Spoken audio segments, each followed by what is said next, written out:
o que significa conhecer Jesus? Uma pergunta muito boa, né?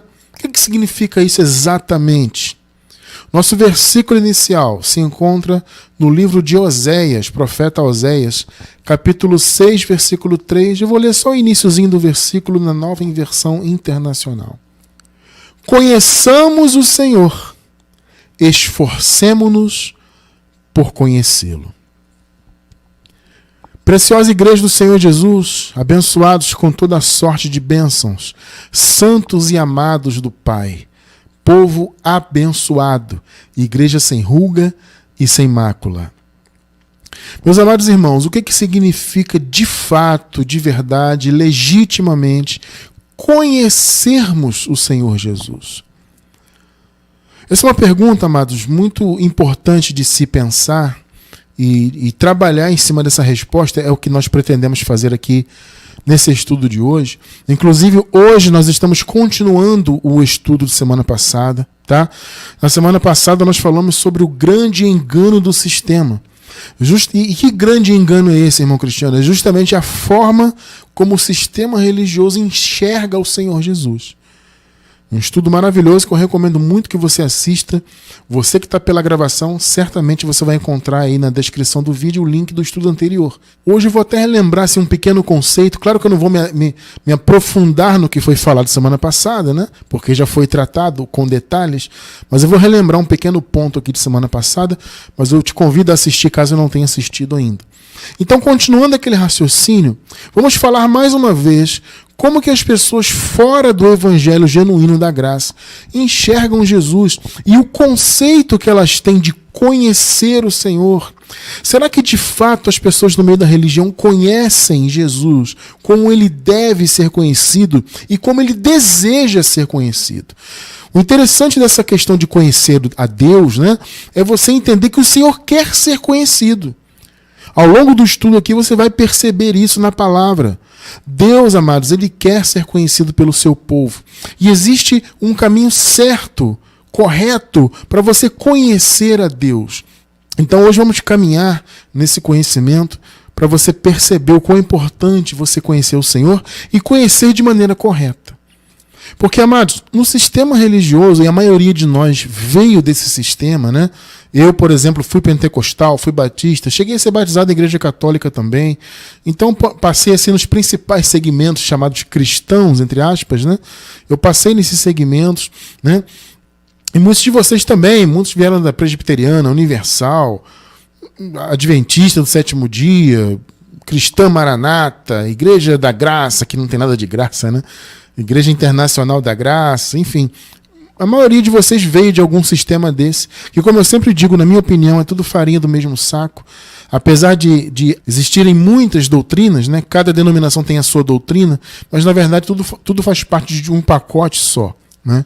Então, não faz diferença do ponto de vista espiritual. Você está em batista, você está em universal, você está...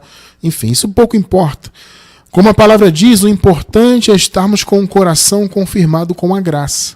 Isso é que é importante, né? Então não importa a denominação, a convenção a qual você estava ligado antes, o fato é que nós estávamos no meio do sistema religioso. E nós achávamos que lá no meio do sistema nós conhecíamos a Jesus, né?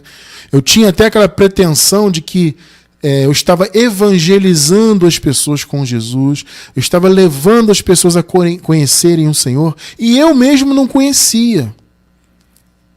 Então, é um sentimento de pretensão, né? Você pensar assim, eu conheço e vou levar alguém a conhecer Jesus. Eu vou evangelizar, né?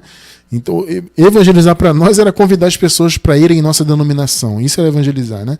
Para a pessoa ir lá aceitar Jesus, entre aspas. E, na verdade, nós estávamos achando que estávamos levando o conhecimento de Jesus para as pessoas, sendo que nós mesmos não o conhecíamos, né? Então, no meio do sistema religioso é só cegueira.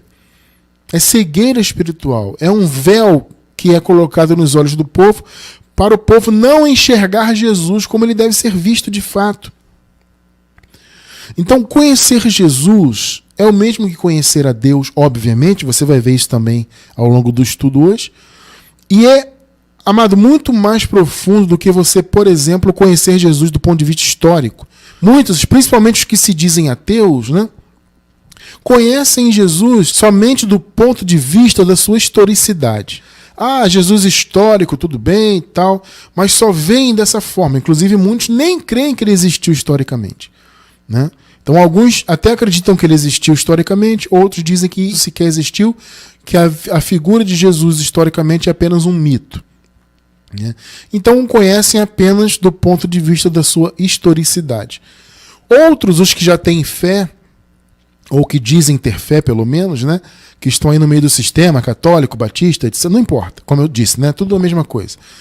Esses até reconhecem Jesus além da sua historicidade, reconhecem Jesus, a sua origem espiritual, etc., mas também tem uma visão errada do Senhor, como nós vimos na semana passada. Vou mais uma vez reforçar para você assistir o estudo passado. Então as pessoas têm aquela visão que nós tratamos lá na semana passada. Eu vou relembrar um pequeno ponto hoje, tá? E também não conhecem Jesus. Então ficam as pessoas caminhando nesses caminhos aí religiosos sem conhecer de fato o Senhor, sendo que Ele, amado, quer ser conhecido pelo seu povo. Ele quer. Nós estávamos falando aqui no início nossa transmissão hoje, quando começou o bate-papo em graça, eu estava falando exatamente disso. Da maneira como Deus sempre desejou ser louvado, adorado. A palavra diz que o Senhor procura, né? É uma expressão até que muitos ficam sem entender. Pois como assim Deus procura? Parece que Deus não sabe, né? O sentido de procura, pelo menos no meu ponto de vista, é o sentido de que Deus desejava ser adorado em espírito e em verdade. Então, a palavra diz, ele procura os que o adoram assim. Ou seja, ele deseja ser adorado assim pelo seu povo. Sabe? E o conhecer o Senhor, amado, é fundamental para que essa adoração seja perfeita. É fundamental para que o nosso Deus se sinta feliz, satisfeito em receber essa adoração. Ora, se ele procura os que o adoram assim, porque ele deseja ser adorado assim.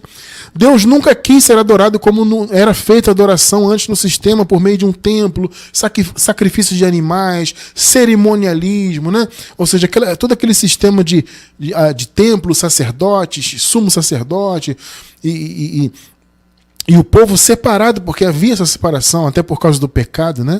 Então havia toda uma separação.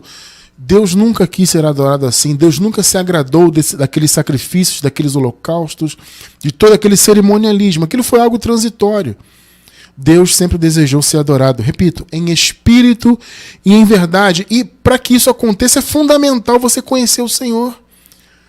É conhecer, como eu disse, além dessa visão que muitos têm, Jesus histórico, Jesus de Nazaré, fica pregando apenas o que Jesus fez enquanto esteve em carne aqui. O sistema é assim, né? Fica só se apegando nisso e acaba com isso caminhando em caminhos da lei, né? Da lei de Moisés, como nós vimos semana passada, né? Por colocarem seus olhos apenas em Jesus Cristo de Nazaré, Jesus de Nazaré, né? Acabam enxergando Jesus só dessa maneira e acabam imitando Jesus dessa maneira. E se colocando debaixo de obras da lei, pensando que estão debaixo da graça. Vocês podem perguntar para qualquer pessoa que está no sistema religioso se ela está debaixo da graça, no sentido do pacto, né? Todas vão dizer que sim. Não, claro que estamos na graça, tal. Jesus é a graça. Ou seja, eles dizem estar na graça, mas eles só estão em tese, porque na prática não estão. Porque se eles seguem a Jesus de Nazaré, Jesus de Nazaré estava debaixo da lei. Então, se eles enxergam Jesus na carne, eles vão imitá-lo na carne. Então, não estão debaixo da graça. Eles até estão do ponto de vista do tempo, né? A gente tem que entender bem isso. Do ponto de vista do tempo, do pacto, o pacto da graça ele está estabelecido. Todos nós estamos no tempo da graça. Agora, uma coisa é você estar vivendo o tempo da graça. Outra coisa é você estar submetido a esse pacto, né? Porque se a pessoa está debaixo de obras da lei, achando que está debaixo da graça, ela pode estar no tempo da graça, como todos nós estamos, mas ela não vai estar submetida à graça. Ela vai estar submetida ao sistema antigo. Ainda que ele já tenha se tornado obsoleto, Jesus já tenha cumprido todas as coisas, Jesus morreu, derramou seu sangue, ressuscitou, voltou, trouxe os juízos sobre Israel, destruiu o templo de Jerusalém. Jesus fez a obra completa, amados. Nós vivemos um tempo de obra completa do Senhor Jesus Cristo. No entanto, muitos insistem em ressuscitar aquele pacto antigo e dizem que estão na graça. Então você pode perguntar, irmão, você está debaixo da graça? Com certeza estou. Repito, ele pode estar do ponto de vista do tempo, mas do ponto de vista da prática de vida, ele não está debaixo da graça. Esse tipo de atitude dos irmãos aí no meio do sistema acaba fazendo com que aquela palavra de Paulo se cumpra na vida deles. Não anulo a graça de Deus, porque se a justiça vem por meio das obras da lei, segue-se que Cristo morreu em vão. É uma palavra dura de Paulo, mas é a realidade. Para muitos, Cristo morreu à toa. Porque o fato de Jesus ter morrido, para muitos, é apenas assim, ele morreu para possibilitar com que eu me salvasse. Então Jesus ele não salvou, ele possibilitou que eu me salvasse. Pelo meu livre-arbítrio, pelo meu esforço, pelo meu sacrifício, por eu ser fiel, né, à denominação que eu pertenço.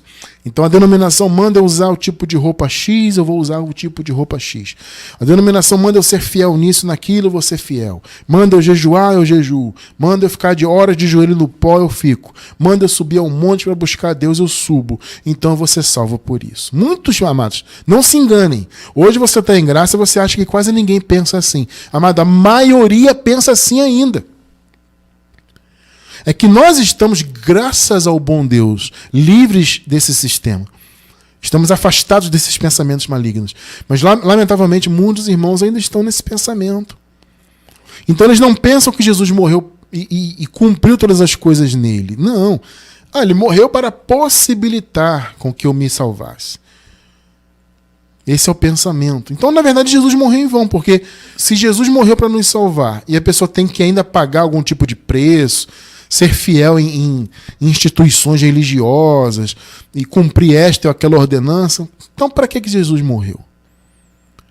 Percebem? Mas as pessoas não se atentam para isso, porque a religiosidade é algo muito forte. E o que é pior disso tudo, amados, é que a religião ela trabalha diretamente na carne. Então a carne ela se agrada disso. A religião é altamente carnal. As pessoas pensam que é espiritual, mas é altamente carnal. Então, à medida que a pessoa cumpre todos aqueles mandamentos, aquelas ordenanças, todo o cerimonialismo, as proibições do sistema, as imposições, quando a pessoa cumpre, a carne dela se agrada daquilo. Então, a sensação positiva que ela tem, ela acha que é uma sensação do espírito, mas não é da carne. Não podemos nos esquecer, como Paulo disse, que a lei, que era a religião dos judeus, né, antes da cruz, e que insiste e repita em ser ressuscitada hoje em dia, aquela lei estava enferma pela carne. Então religiosidade não tem nada de espiritual nisso aí. É carne. Né? Então as pessoas têm essa visão carnal acerca de Jesus, de sua obra. E como eu disse, muitos o veem apenas de maneira histórica, outros o veem mais do que historicamente, o veem realmente como, né, o Filho de Deus que nasceu, aquela coisa toda, mas ainda assim não o conhecem verdadeiramente. Então quero caminhar com os irmãos hoje para nós entendermos o que é conhecer Jesus. Isso é muito importante para você, meu irmão, minha irmã, vocês que estão começando agora na Palavra da Graça. Nós temos tido esse cuidado com a sua vida nesses últimos estudos, né?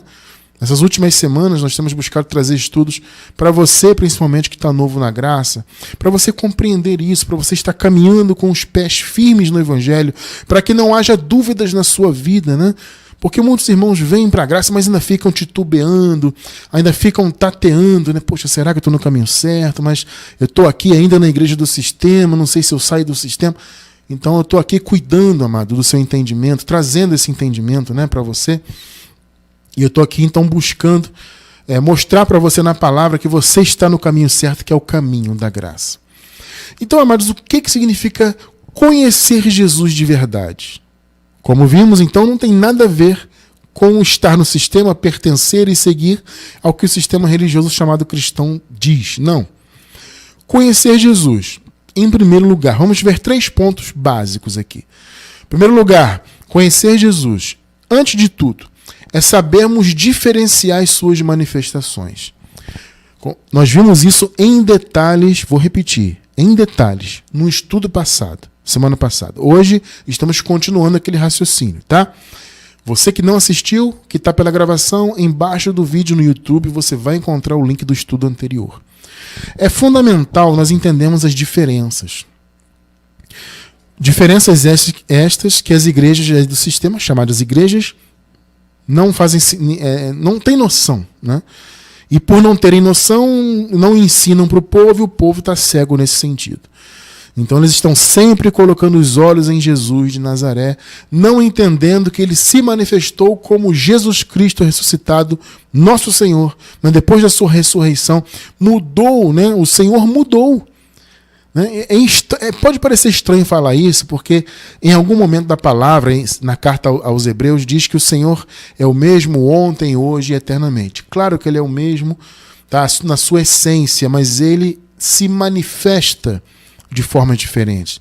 Então o Senhor se manifestou como Nazareno para cumprir a lei, ele nasceu, como nós vimos semana passada, né? Nasceu por causa das promessas feitas aos patriarcas dos judeus.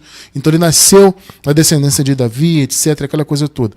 Mas ele agora, não agora, né? A partir da sua ressurreição, se manifestou como Jesus Cristo ressuscitado.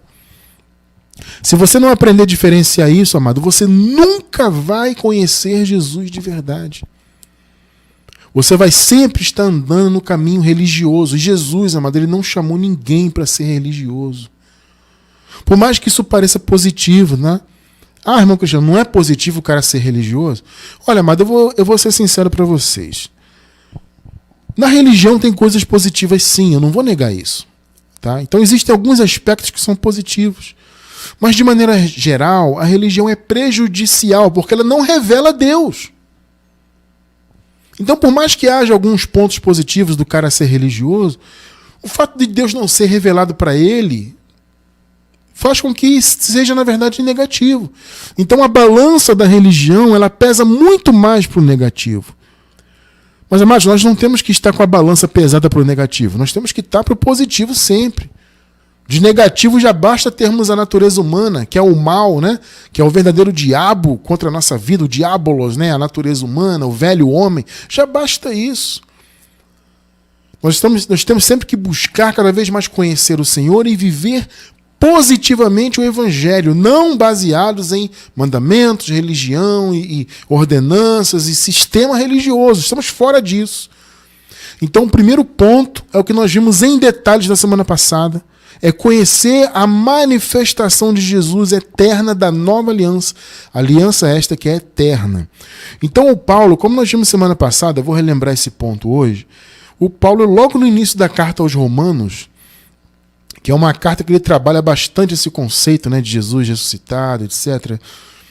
Ele, logo no início da carta, ele já começa fazendo essa diferenciação. É interessante. Romanos capítulo 1, versículos do 2 até o 4, a nova versão internacional. Versículos 2 e 3.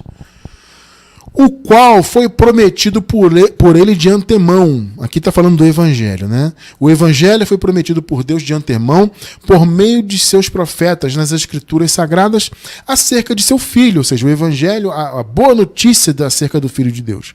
Que, como homem, era descendente de Davi. Então nós vimos isso em detalhes semana passada, né?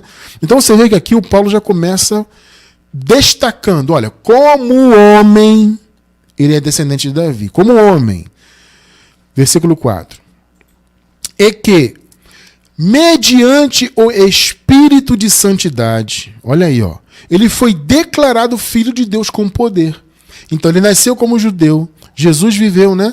Nasceu, viveu como criança, passou toda a religião judaica, né? Foi circuncidado ao 8º dia, viveu todo aquele sistema da religião judaica, tá? Até quando chegou o seu momento de assumir o ministério. Ele foi batizado por João Batista e naquele dia do batismo de Jesus houve ali uma manifestação muito maravilhosa e simbólica, tá? De uma voz simbolizando o Pai, né, dizendo, esse é meu filho amado, a quem me comprazo. Ali foi, de fato, a separação, a santificação de Jesus para o exercício do seu ministério. Por isso que Paulo disse aqui, que o Espírito de santidade, ou seja, Jesus foi santificado naquele momento, né? Ele foi reconhecido como filho por aquela voz e veio uma pomba, né, representando o Espírito Santo. Tá? Aquilo ali, gente, não é algo que você tem que entender literalmente, tá? O Espírito Santo não é uma pombinha. E o Pai não é uma voz que vem do nada. Aquilo foi algo que aconteceu simbolicamente naquela ocasião com Jesus. Então ali o Senhor foi declarado Filho de Deus. Aqui é o meu Filho amado a quem me compraz. Agora veja o que Paulo diz aqui no restante do versículo. Pela sua ressurreição, então veja só, primeiro Paulo falou dele como homem.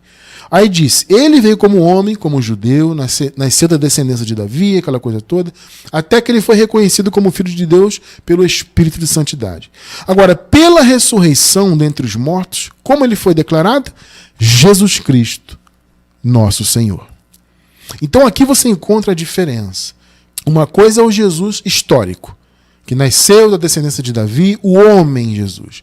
Aquele homem foi reconhecido como Filho de Deus, unigênito.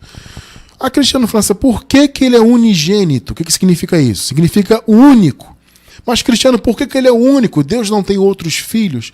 Amado, quando diz unigênito, único filho, é no sentido de que Jesus foi o único ser humano que nasceu direto da ação de Deus. Tá? Você encontra isso aí claramente, né, nos textos históricos acerca de Jesus. Ele nasceu de uma ação direta de Deus no ventre da sua mãe, Maria. Então ele foi o único ser humano que nasceu dessa maneira. Então foi um filho direto de Deus, tá? Chamado filho do homem, né? Porque tem a descendência humana, mas veio de Deus diretamente. Por isso que ele é chamado o único filho de Deus. É neste sentido que ele é o único filho de Deus. Então ele foi declarado filho de Deus pelo Espírito de Santidade, exerceu o seu ministério, morreu na cruz e ressuscitou. E pela sua ressurreição, ele foi declarado Jesus Cristo, nosso Senhor. Jesus Cristo ressuscitado. Gente, olha, o sistema mundano religioso, porque religião é mundo, religião não tem nada de Deus, é mundo. O sistema mundano religioso não entende isso e não reconhece isso. Não entende as manifestações de Jesus. Então, por isso que eles não conhecem Jesus, gente. E olha que eles cantam Jesus, eles pregam Jesus, fazem canções até do ponto de vista musical, né? Muito bonitas, muito, né, com aquela inspiração, e músicas que emocionam, as pessoas cantam e choram, sabe? E eles fazem peças teatrais e fazem peças, né, da morte de Jesus. Eu participei de muitas, né? Dessas peças, desses teatrinhos, né, que faziam no sistema. Eu fazia muito, eu até escrevi peça de teatro. Eu me lembro que eu escrevi, a Juliana se lembra, né, amor? Eu escrevi uma peça há muitos anos. Essa peça circulou em várias igrejas, né? Eu escrevi uma peça sobre o malfeitor, hein? A gente chamava de ladrão da cruz, mas na verdade a Bíblia o trata como um malfeitor, né? Então eu escrevi uma peça sobre a vida daquele malfeitor que morreu ao lado de Jesus e que era um eleito dele, né?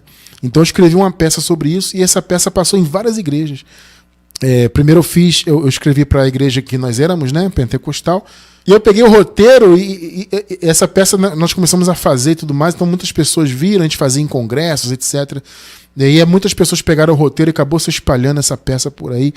Então, a gente fazia isso, peça teatral, sabe, sobre a morte de Jesus, aquela coisa toda, e cantava, e faz cantata, faz isso e aquilo, e nós não conhecíamos Jesus. Gente, poxa, vamos lá.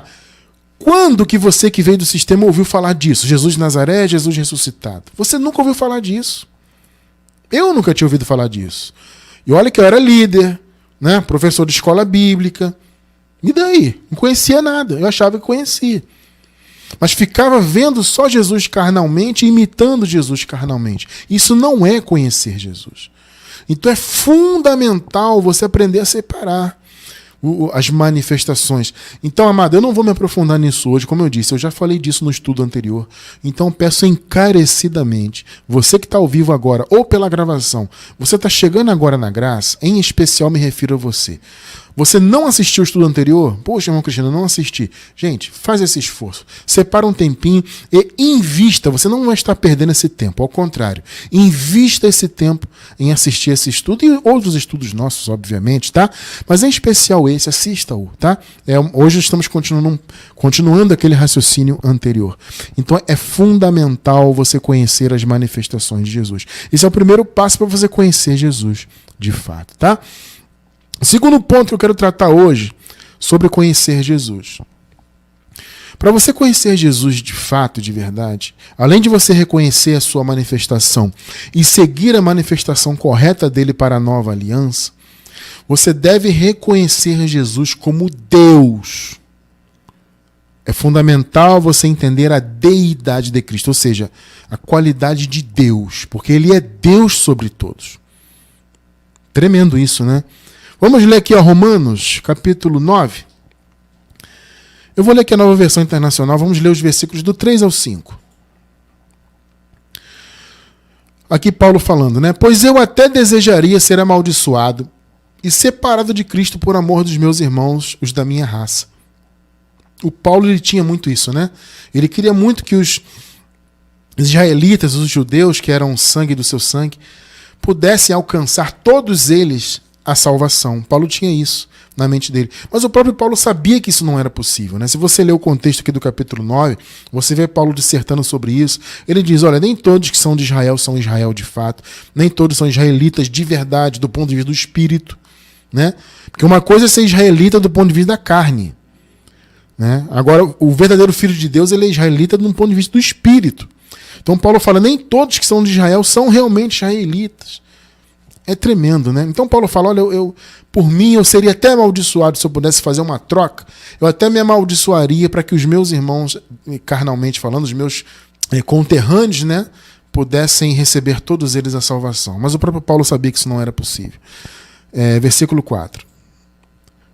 Aí ele fala, dos da minha raça, o povo de Israel, deles é a adoção de filhos, deles é a glória divina, as alianças, a concessão da lei, a adoração no templo, que é o culto, né? E as promessas. Por que Paulo fala isso aqui? Porque, amado, tudo isso aqui foi dado aos judeus antes da cruz. O privilégio de serem considerados filhos de Deus, né? Terem recebido a lei, eles cuidavam da lei. A lei foi dada para eles cuidarem, para eles cumprirem. Então, tudo isso pertencia totalmente a eles. Versículo 5. Deles são os patriarcas, né? E a partir deles, dos judeus, se traça a linhagem humana de Cristo. O que Paulo está dizendo? Gente, os judeus tiveram todo aquele privilégio e, além de tudo isso, Jesus, segundo a carne, nasceu do meio dos judeus. Tá? Agora veja o que Paulo fala sobre Jesus. Que é o que, amado? Deus acima de tudo, bendito para sempre. Amém. Perceberam? O Senhor, aquele Jesus que nasceu segundo a carne, a partir da sua ressurreição foi considerado Jesus Cristo, nosso Senhor. Aquele Jesus é agora Deus sobre todos. Meus amados irmãos, isso aqui é fundamental. Porque o sistema religioso até hoje ainda entende Jesus separando-o, dizendo que ele é filho e que tem um pai separado dele, e que tem uma pomba sendo o Espírito Santo. Eles pegam aquele simbolismo do momento do batismo de Jesus e levam ao pé da letra, como se o Espírito Santo fosse uma pombinha de verdade, né? E fazem uma separação. Gente, olha só, essa questão da relação de Jesus com o Pai, isso é um mistério. Você vai ver isso já comigo. Não sou eu que estou falando isso não, isso é bíblico. Eu já vou ler com vocês aqui. É um mistério. O sistema religioso tentou explicar esse mistério com um conceito totalmente absurdo chamado de trindade. Não existe trindade. O que eles entendem de trindade? Que são três deuses que na verdade são um só, mas que são independentes. São separados. Então, veja, eles ainda veem Jesus separado de Deus. Por quê? Justamente porque ainda o enxergam segundo a carne. Percebem isso? Veja bem, amada, trindade não é hoje o assunto cheio do estudo, tá? Então não vou me aprofundar demais nisso. Eu prometo aos irmãos que, com a permissão de Deus, eu trarei um estudo mais profundo sobre isso. Mas eu já adianto para vocês, ninguém consegue entender isso plenamente. Pode esquecer. Ah, Cristiano, eu quero entender plenamente essa questão de Jesus, do Pai. Desculpe, amado. Você vai ver que não é possível. Biblicamente você vai ver que não é possível. Não obstante, a Bíblia nos dá algumas pistas. Então, metaforicamente, eu entendo essa questão aqui como sendo assim um quebra-cabeças que Deus não nos deu todas as peças, vamos dizer assim, né? Então você consegue pegar uma peça ou outra e juntar, mas você não vai ter a imagem total desse quebra-cabeças. Tá? Deus não permite conhecer isso aí. Talvez não, certamente não é possível para a mente humana compreender isso. É um grande mistério. Mas a gente consegue, como eu falei, pescar uma coisa aqui, outra ali, juntar alguma coisa e ter uma noção aproximada, mais ou menos, dessa questão. Agora, a religião extrapolou isso e inventou trindade. E eu até costumo brincar, né, e dizer que o segmento católico inventou até a quadrindade, né? Porque, em tese, eles creem na trindade. Mas, na prática, para eles é uma quadrindade. Por quê, Cristiano? Porque eles colocaram a mãe de Jesus, de Nazaré, como quase que como uma deusa, né? Se a gente for pensar bem, né? Então, existem artes católicas, que eu até digo que, como artes são muito bonitas, algumas delas, né? Muitas artes clássicas que nós vemos aí são bonitas, né? Muitas pinturas e tal. Mas, enfim, ela é bonita só na parte da pintura e da arte, né? Fora isso, não tem valor espiritual nenhum. Então, você vê, nós podemos observar, se você pesquisar na internet, você encontra, muitas dessas obras clássicas católicas, né, pinturas, etc., retratando uma quadrindade. Eles retratam o pai, que seria um senhor, né, mais velho, com cabelo branco, barba branca, tal, num trono. Aí eles colocam um outro trono ao lado, levando literalmente aquela coisa, né? O Senhor Jesus está sentado à destra de Deus. Eles levam isso ao pé da letra, sendo que destra significa poder, autoridade, não que está à direita literalmente. Mas aí eles colocam à direita do pai um outro trono com um filho. Aí, no caso, é um rapaz mais jovem, com uma barba, aquela imagem de Jesus tradicional que tem aí, né? Que é aquele Jesus com uma aparência mais europeia, né? Pele branquinha, olhos azuis, aquela coisa toda. Às vezes ele é retratado assim, ensanguentado, com espinho, coroa de espinhos, né? E às vezes ele não é retratado assim. Tá? Mas o fato é que eu já vi pinturas assim. O pai, aí tem o filho com um rapaz mais jovem, aí tem uma pombinha, que é o Espírito Santo, e do lado a Maria. Então, em tese, os católicos até defendem a trindade, mas na verdade, na prática, eles creem numa quadrindade, porque a mãe de Jesus praticamente é quase uma deusa para eles. Então, meus amados, vejam bem, não existe trindade. O que existe é um grande mistério. Jesus é Deus. Ponto. Como eu falei, eu não vou me aprofundar nisso hoje, que não é o assunto principal do tema, mas eu quero dar uma palhinha sobre isso. Então, o que você já viu comigo aqui? Que Paulo declarou Jesus como Deus bendito eternamente. Amém. Deus acima de tudo.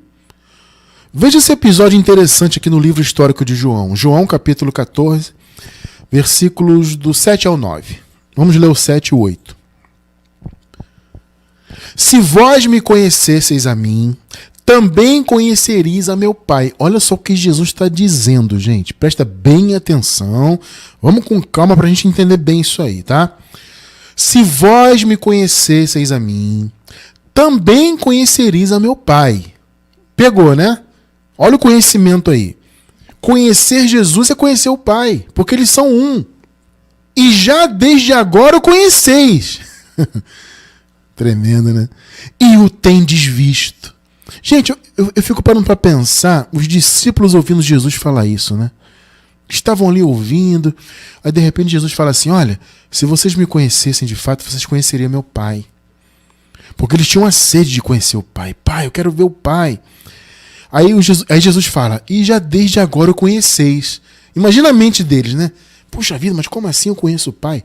E Jesus vai mais além. Ele diz, e o tendes visto. Aí disse-lhe Filipe, Senhor, mostra-nos o Pai. E isso nos basta. Só fica dizendo aí que a gente conhece, que está vendo. mostra ele. Versículo 9. Respondeu-lhe Jesus: há tanto tempo que eu estou convosco, e ainda não me conheces, Felipe? Quem me viu a mim, viu o Pai. Como dizes tu, mostra-nos o Pai? Tremenda essa passagem, né? Isso é um negócio maravilhoso. Olha a revelação que Jesus deu ali para os discípulos. Vocês estão querendo ver o Pai? Vocês estão olhando para Ele? Pegou, né? Tremendo, amado. Isso aqui é um mistério. Repito, a gente pode estudar, alguma coisa a gente pesca, a gente consegue compreender alguma coisa aqui e ali, mas, gente, é um mistério. E não é um mistério pequeno, não. É um grande mistério. 1 Timóteo 3,16. Olha só o que Paulo fala. E, sem dúvida alguma, grande... Olha o que eu falei, não é um mistério pequeno, é grande. Grande é o mistério da piedade. Piedade pode ser traduzida como devoção, né? Como a fé cristã. A pessoa que é devota, ela está na piedade. Então eu poderia até traduzir da seguinte maneira. Grande é o mistério da fé cristã. Deus se manifestou em carne. Olha que tremendo. Esse é o grande mistério da fé cristã. Deus se manifestou em carne. Foi justificado no Espírito. Há uma versão em português que diz assim, ele foi aprovado pelo Espírito. Eu gostei dessa versão que disse isso, porque parece estranho parecer que o próprio Deus teria que ser justificado, né? Então o sentido, acho que é esse mesmo de que essa outra versão trouxe, né? Foi aprovado pelo Espírito em que sentido? Que Jesus, como homem, ele foi aprovado como Filho de Deus, como nós vimos no início. No início não, agora há pouco, né? O Paulo falando que pelo Espírito de Santidade ele foi declarado Filho de Deus. Então acho que esse sentido de ser, na verdade, aprovado, né, como Filho de Deus, eu acho que se encaixa melhor. Mas de todo modo, o ponto não é esse. O ponto é que grande é o mistério da piedade. Deus se manifestou em carne. Foi justificado ou aprovado no Espírito, ou pelo Espírito. Visto pelos anjos, pregado aos gentios, crido no mundo e recebido acima na glória. Olha só, amado. Aqui o apóstolo Paulo fala de toda a sequência, né? Ele se manifestou em carne como descendente de Davi, aquela coisa toda, né? Veio da descendência dos judeus, né? E ele foi aprovado como Filho de Deus ali, né? Recebeu aquela palavra, esse é o meu filho amado a quem me compraz. Ele foi visto pelos anjos, foi pregado entre os gentios, foi crido no mundo e recebido na glória. Amado, isso aqui é tremendo. É o grande mistério da fé cristã. É a manifestação do próprio Deus de maneira e de forma humana na pessoa do seu Filho. Repito, a gente pode estudar, a gente vai chegar perto de alguma conclusão, mas ninguém, absolutamente ninguém, nunca irá entender esse grande mistério. Fica sabendo disso aí. Mas você vai dizer assim, mas irmão Cristiano, se ninguém vai entender, então como é que faz? Amado, o mais importante é você reconhecer que ele é Deus. Esse é o ponto.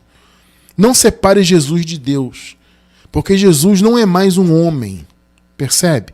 O sistema o vê ainda como um homem, Jesus de Nazaré. Não, agora ele é Deus bendito eternamente, ele é Jesus Cristo, nosso Senhor, assentado no único trono. Não tem dois tronos. Onde você vê isso na Bíblia? Ah, mas diz, Cristiano, que ele está sentado à direita. Eu já expliquei isso. O termo à direita, o termo destra, no grego, significa autoridade. Então, quando diz que o Senhor Jesus está sentado à destra, significa o seguinte: ele assumiu toda a autoridade de Deus. Ele está assentado no trono. Então, Jesus é Deus, ponto. Por mais misterioso que isso seja. Vocês percebem o que é conhecer o Senhor Jesus, amado? Está percebendo?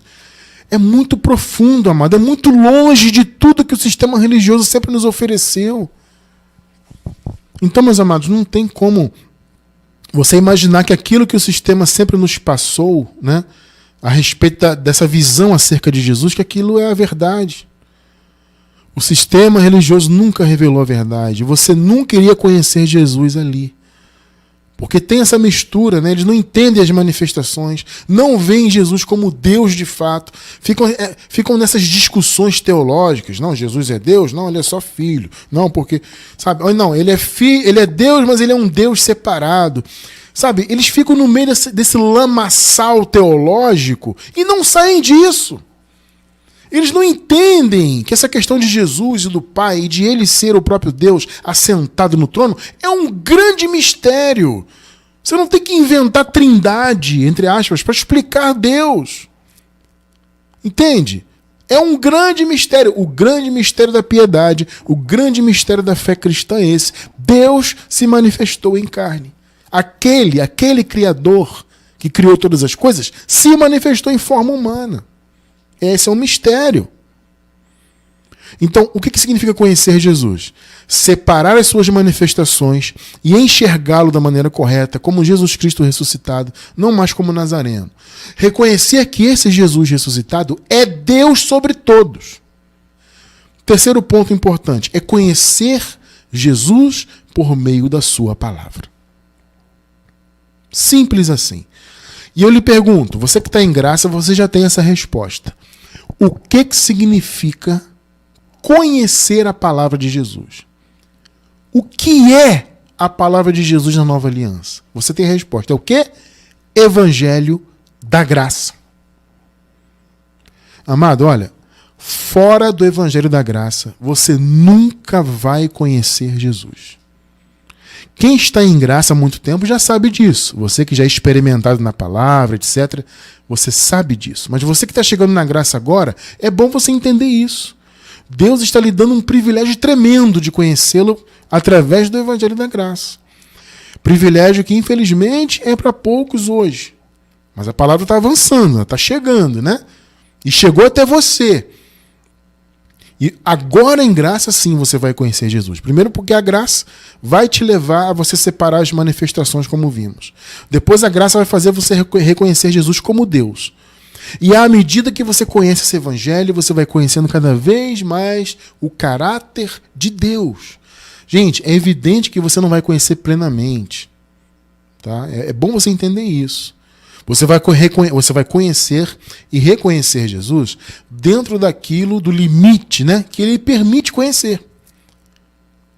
Então nós temos que buscar sempre estar alinhados à palavra para conhecer cada vez mais o Senhor. Para que possamos ser servos melhores e filhos melhores. Porque nós somos as duas coisas, filhos e servos. Né? Então para que possamos ser cada vez melhores filhos, cada vez melhores adoradores, né? Cada vez mais praticantes da verdadeira obra de Deus que Ele nos separou para fazermos. Isso, amado, é só fora da religião. Dentro da religião não tem isso. É só fora. Então nós que, graças a Deus, estamos fora da religião, temos a oportunidade de conhecer cada vez mais o Senhor por meio da sua palavra. Mais uma vez vamos ler Oséias 6, versículo 3, só que agora vamos ler o versículo inteiro. Mais uma vez a Nova Versão Internacional. Conheçamos o Senhor. Esforcemo-nos por conhecê-lo. Tão certo como nasce o sol, ele aparecerá. Gente, ele já apareceu. Isso aqui é uma palavra profética do antigo pacto, tá? Ele já se manifestou. Tão certo como nasce o sol, ele aparecerá. Virá para nós como as chuvas de inverno, como as chuvas de primavera que regam a terra. Gente, olha que palavra linda, que metáfora maravilhosa. Nas versões em português mais tradicionais, aparece a expressão chuva serôdia. Sabe o que significa chuva serôdia? São justamente o que nós acabamos de ler aqui na Nova Versão Internacional. Eram as chuvas que começavam a cair no fim do inverno, início da primavera. Lá naquela região, né, de Israel. Então, no fim do inverno começa a cair uma chuvinha, tá? E depois ela se alonga nas primeiras semanas da primavera. Essas chuvas eram chuvas preparatórias para a colheita. Então elas eram importantes, né, para que a colheita amadurecesse, né? Aquelas chuvas eram importantes para que as sementes que haviam sido plantadas florescessem, né? E houvesse uma colheita farta. Vocês percebem que metáfora maravilhosa o profeta usa aqui? Essa chuva é o Senhor sobre nós. Ele já está em nós. Aliás, não está só sobre, ele está dentro de nós. essa chuva que vinha, né, naquela época lá em Jerusalém, no final do inverno, início da primavera, vinha para encher, né, a terra de fertilidade, para que as sementes dessem, né, para que houvesse aquele cultivo maravilhoso. Isso é uma metáfora para nós, porque veja, a palavra é água, entende? Então quanto mais você tem a água na tua vida, quanto mais a palavra está ativa na tua mente, mais frutífero para Deus você vai ser. Mais as suas sementes vão germinar, né, e vão dar grandes frutos. Água é a palavra, entende? Jesus é a palavra. Efésios 5:26, esse versículo é clássico na graça, né? Vejam só. Para a santificar, no caso a igreja, purificando-a com a lavagem da água pela palavra. A palavra é a água é a palavra.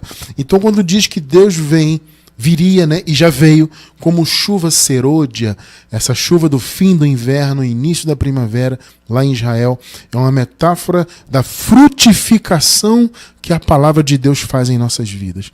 Ela nos torna frutíferos. Então é importante você entender isso. Conhecer Jesus é conhecer cada vez mais a sua palavra. E a palavra de Jesus, nessa nova aliança, é o evangelho da graça, tá? É o verbo que... A palavra diz assim, né? O verbo se fez carne. Por quê? Porque é a palavra de Deus que se manifestou. Ou seja, é a promessa. Entende? Jesus, amado, é a promessa de Deus para a humanidade, né? Vamos dizer assim que foi, porque tudo já se cumpriu, tá? Eu vou usar a expressão no passado porque tudo já se cumpriu. Então Jesus foi a promessa de Deus para a humanidade. Promessa de redenção que, segundo o apóstolo Paulo, nos foi dada no Senhor antes dos tempos dos séculos. Então essa promessa de Deus, que era a manifestação de Jesus, é o verbo que se manifestou. É a palavra, é a promessa de Deus que se fez carne. Então nós vemos o registro disso aqui em João. João capítulo 1. Vamos ler os versículos do 11 até o 14. Jesus veio para o que era seu, e os seus não o receberam, aqui em relação aos judeus, né? Mas a todos quantos o receberam, aos que creem em seu nome, deu-lhes o poder de se tornarem filhos de Deus. Amados, em nosso estudo mais recente de Respostas em Graça, né? O nosso vídeo mais recente, é o 8º programa de Respostas em Graça, eu expliquei essa passagem aqui, no caso, esse versículo 12, e também falei do versículo 13, tá? Se você quiser uma explicação mais aprofundada dessa passagem aqui, à luz do Evangelho da Graça, assista aqui em nosso canal no YouTube ao 8º programa Respostas em Graça. Nós temos uma playlist, né? No 8º programa nós tratamos desses versículos aqui, por isso que eu não vou explicá-los mais a fundo agora, tá? Só estamos lendo para efeito de contexto. 13. Os quais, os filhos de Deus, né, não nasceram do sangue, nem da vontade da carne, nem da vontade do varão, mas de Deus. Agora veja o 14. E o verbo se fez carne. O que é o verbo? O verbo é a palavra. A promessa, a palavra de Deus, as promessas do Senhor se manifestaram em carne e habitou entre nós, cheio de graça e de verdade.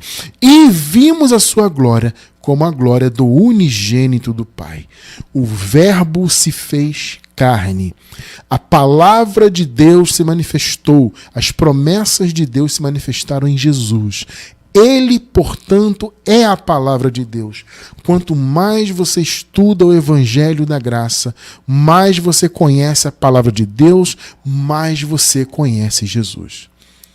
Pode observar, amado, antes de conhecer a graça, você não separava as manifestações de Jesus, tá?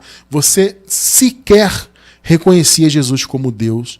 E quando você fazia isso, na verdade você separava. Não, ele é Deus, mas ele está submetido ao Pai, porque ele é um Deus, que eles são um, mas na verdade são três, são independentes, mas ao mesmo tempo não são.